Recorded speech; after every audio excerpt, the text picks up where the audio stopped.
Hello dears, education പർപ്പസിനായി നമ്മൾ ഉപയോഗപ്പെടുത്തുന്ന ഗൂഗിളിന്റെ ഒരു പ്ലാറ്റ്ഫോമാണ് ഗൂഗിൾ ക്ലാസ് റൂം എന്നത്.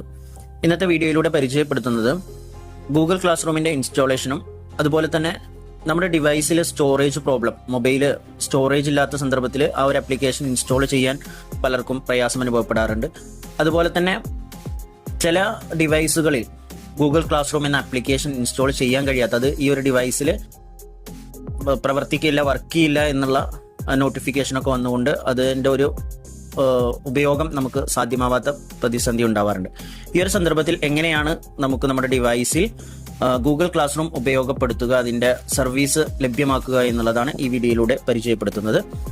ആദ്യമായിട്ട് നമ്മുടെ ഡിവൈസിൽ ഗൂഗിൾ ക്ലാസ് റൂം ഇൻസ്റ്റാൾ ചെയ്യുന്നതിനായിക്കൊണ്ട് നമ്മൾ പ്ലേ സ്റ്റോറിൽ, നമ്മളെല്ലാവരും ചെയ്യുന്നത് പോലെ തന്നെ പ്ലേ സ്റ്റോറിൽ ഗൂഗിൾ ക്ലാസ് റൂം എന്ന് ടൈപ്പ് ചെയ്താൽ തന്നെ അതിൻ്റെ ആപ്ലിക്കേഷൻ നമുക്ക് ലഭ്യമാകുന്നതായിരിക്കും.